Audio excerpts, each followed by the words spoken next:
आज की इस प्रेस कॉन्फ्रेंस में आप सभी प्रेस बंधुओं का स्वागत है। आज हमारे साथ इस प्रेस कॉन्फ्रेंस में सीनियर डिप्लोमेट जो एम्बेसडर रह चुके हैं और हमारे जन स्वराज के नेशनल स्पोक्स पर्सन, जन स्वराज के जनरल सेक्रेटरी भी हैं वो, और मसीउद्दीन साहब जो हमारे सीनियर स्पोक्स पर्सन हैं वो हमारे साथ हैं। आज की ये प्रेस कॉन्फ्रेंस जो रखी गई है वो पिछले कुछ दिनों से आप लोग ये देख रहे हैं कि यहाँ की जो सरकार है उसके जो मुखिया हैं नीतीश कुमार जी, इस सरकार ने पिछले कुछ दिनों से काफी रेवड़ियां बांटने का काम शुरू किया है, एक तरीके से प्रलोभन देने का काम शुरू किया है, जिससे यहाँ के राजस्व पर बहुत बड़ा बोझ होने वाला है। वो कितना बोझ है, किस तरीके से है, इस तमाम चीजों पे आज हम लोग आपको बताएंगे और मैं चाहूंगा कि इस पर विस्तृत जानकारी आपको हमारे सीनियर स्पोक्स पर्सन देंगे जो हमारे साथ हैं। पवन वर्मा जी, श्री पवन वर्मा जी। नमस्कार, मेरा नाम पवन वर्मा है। बहुत से लोगों से तो मैं परिचित हूँ। मैं पहले जेडीयू का भी राष्ट्रीय प्रवक्ता था, नेशनल जनरल सेक्रेटरी था। तो मैं आपके भी सवाल लूंगा, जो चाहे आप चाहे पूछ सकते हैं। पर एक विषय है जिस पर मैं खास तौर से आपके माध्यम से आपका भी और बिहार की जनता का ध्यान आकर्षित करना चाहता हूं।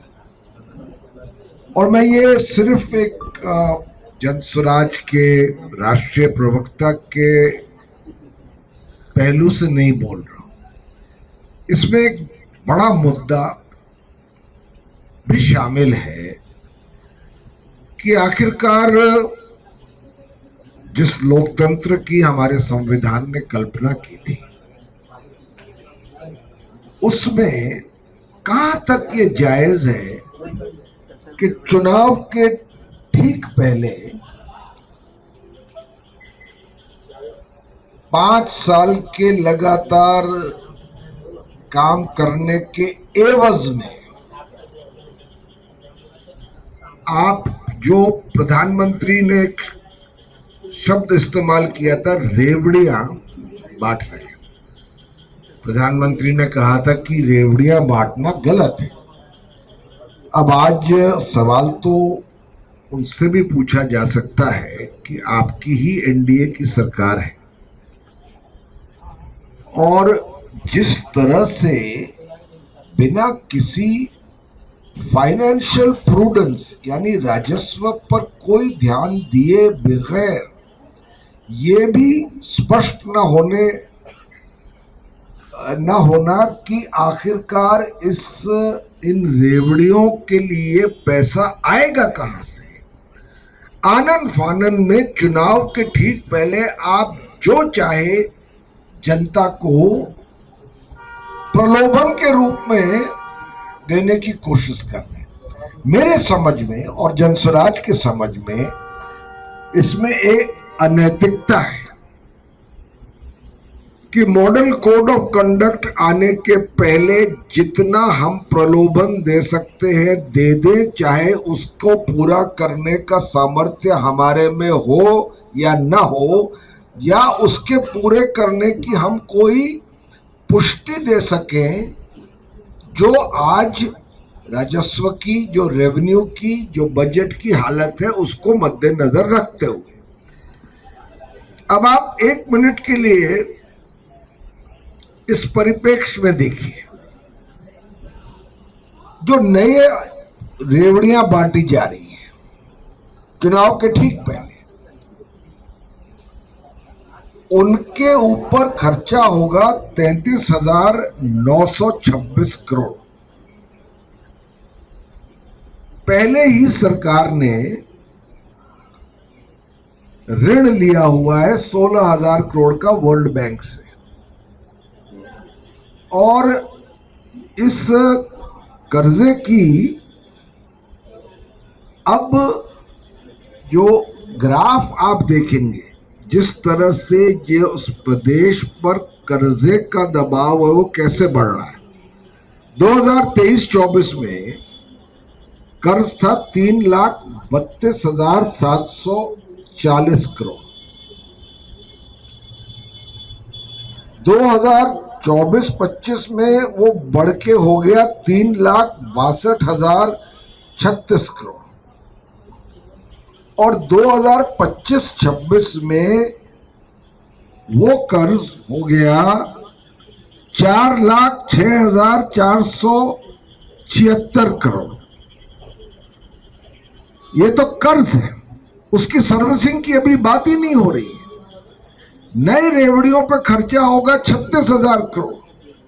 अभी तुरंत इसके रेवड़ियों के साथ साथ आपने 16,000 करोड़ का ऋण कर्ज लिया हुआ है वर्ल्ड बैंक से। टोटल कर्जा जो आपको देना है वो है 4,06,476 करोड़। तो सिर्फ ब्याज इस पर देने के लिए हर दिन करीब 63 करोड़ रुपए सिर्फ ब्याज चुकाने में जाएंगे। ये कहां से देगी बिहार की सरकार? कोई उसने प्रावधान किया है? कोई प्लानिंग की है? ये वायदे जो किए हैं क्या कोई सुनियोजित ढंग से किए हैं? कोई आज तक तर्क या तथ्य बताया है कि जो हम वायदे कर रहे हैं उनको पूरा कैसे करेंगे? आपने महिला रोजगार योजना के लिए अब आपको चाहिए 30,000 करोड़। अगर आपको 2,000 करोड़ अभी आपने निकाला है, आप ये बताइए कि महिला रोजगार योजना में पहली किस्त देने में आपका 2,000 करोड़ खर्च हुआ है, जबकि पूरी योजना को कार्यान्वित होने के लिए आपको 30,000 करोड़ चाहिए होंगे। वो बाकी 28,000 करोड़ कहां से आएंगे? बिहार वैसे भी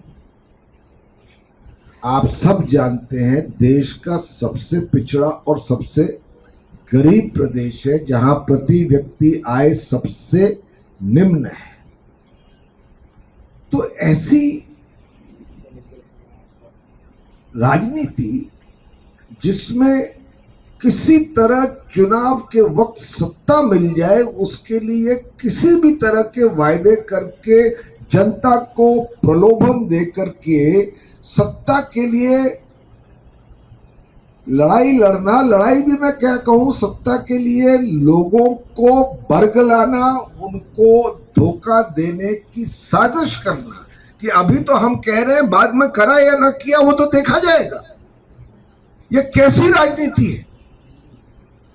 इसकी जवाबदेही कौन लेगा? क्या बिहार के जनता के साथ जो ये खेल खेला जा रहा है, जो धोखाधड़ी करी जा रही है, वो किस मापदंड पर सही है? ये एक बड़ा प्रश्न उठा है। चुनाव आयोग को भी इसका संज्ञान लेना चाहिए। मैं समझता हूं सर्वोच्च न्यायालय को भी संज्ञान लेना चाहिए कि गैर जिम्मेदाराना सरकारें ठीक चुनाव के पहले चांद सितारों तक का वायदा कर देती, चाहे उनके पास उसको पूरे करने के लिए क्षमता हो या ना हो। तो ये जनता के साथ धोखाधड़ी, सरासर धोखाधड़ी है। और एक बात तो अच्छी हुई है बिहार में, जब से जनसुराज और प्रशांत किशोर एक ठोस विकल्प के रूप में उभरे हैं, अब जनता को इन झूठे वायदों पर विश्वास नहीं रह गया। They don't trust the government. फिर भी दिस डज नॉट एक्सोनरेट, ये इसके वजह से इनके चाल चित्र और रवैये को माफी नहीं मिलती है। इस तरह के आप एन मौके पर चुनाव के पहले आप वायदे करते चले आ रहे। तो मैं समझता हूं कि संवैधानिक सिद्धांतों के अनुसार, नैतिकता के अनुसार ये गलत है और बिहार की जनता को पूरा हक है कि इस पर जवाबदेही मांगे। अब आपके कोई प्रश्न हो तो आप प्रशांत किशोर पर 100 करोड़ रुपए की मनहानि अभी नोटिस दिया गया अशोक चौधरी के द्वारा, क्या कहेंगे? आज नोटिस मिला होगा। वो नोटिस का आना तो मैं समझता हूं प्रशांत किशोर उसका स्वागत करेंगे,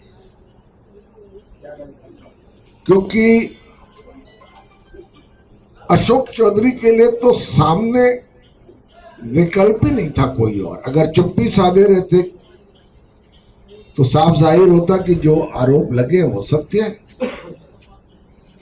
उनके पार्टी के स्वयं प्रवक्ता नीरज कुमार ने कह दिया कि वो खुद अकेले जवाबदेही दे, सार्वजनिक जीवन में ये बनता है।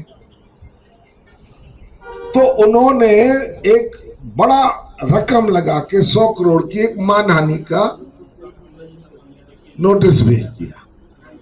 मैं समझता कि अगर उनके पास वाकई स्पष्टीकरण की गुंजाइश होती तो जो आरोप लगे हैं उनके खिलाफ वो जो सत्य है, अगर उनके पास सत्य होता तो वो पेश करते, वो भी एक प्रेस कॉन्फ्रेंस करते कि नहीं ये दस्तावेज गलत है, इतनी संपत्ति या जमीन खरीदी नहीं गई है इस समय सीमा में, नहीं ये मेरे पीए की जमीन थी ही नहीं जो कि मैंने उसने खरीदी, फिर मेरी बेटी को गई, फिर मेरे पास आई। एक प्रेस कॉन्फ्रेंस करे ना।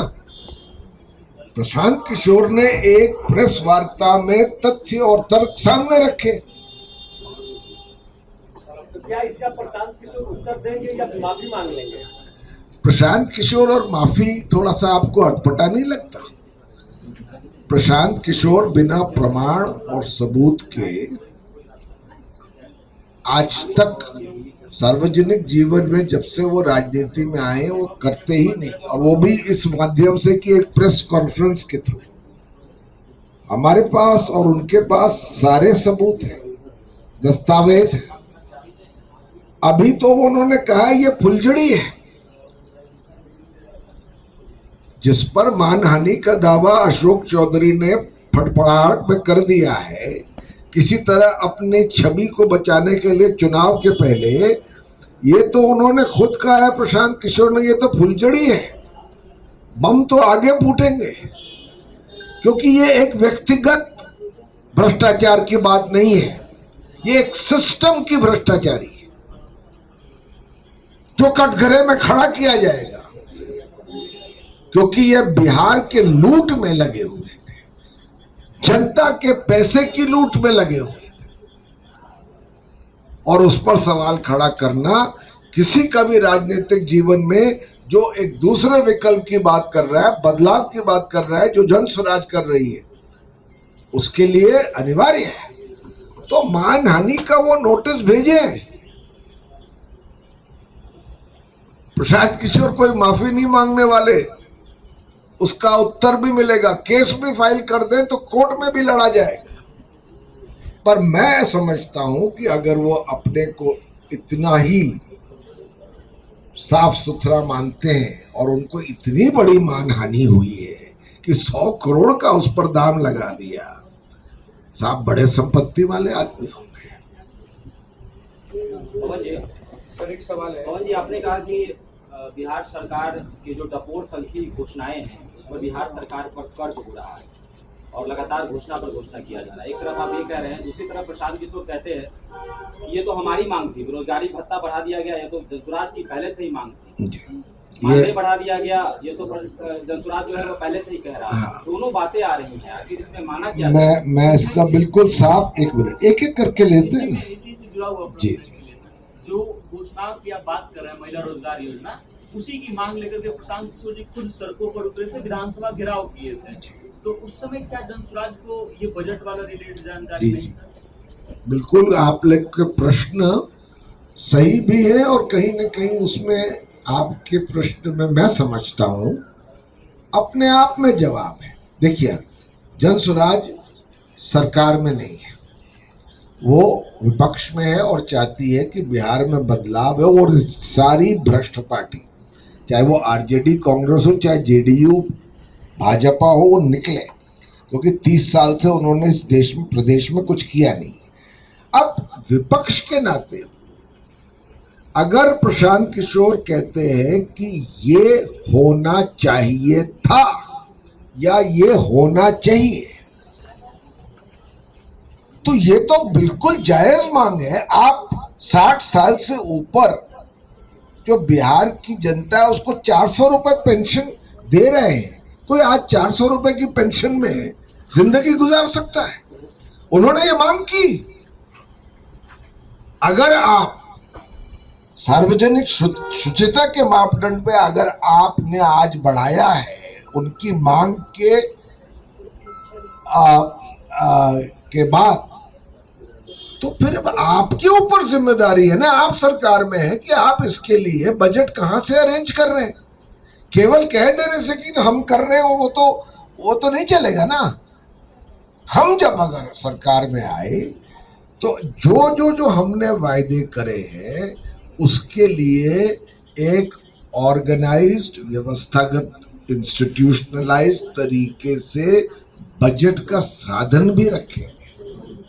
केवल चुनाव के पहले जुमलेबाजी नहीं करेंगे। सर, आप प्रशांत किशोर के खुलासे के बाद जहां एक और जेडीयू प्रवक्ता नीरज कुमार बगावती तेवर दिखा रहे हैं, उधर आरके सिन्हा भी अपने ही नेता के खिलाफ बगावती सुर बदल रहे, तो ये एक प्रशांत की एक गुड स्ट्रैटेजी है क्या? देखिए, बदलाव होगा इस खुलासे? देखिए, जो उन्होंने आरोप सार्वजनिक किए हैं इस सरकार के शीर्ष नेतृत्व के खिलाफ, उस पर जेडीयू हो चाहे बीजेपी, जिनमें भी थोड़ी बहुत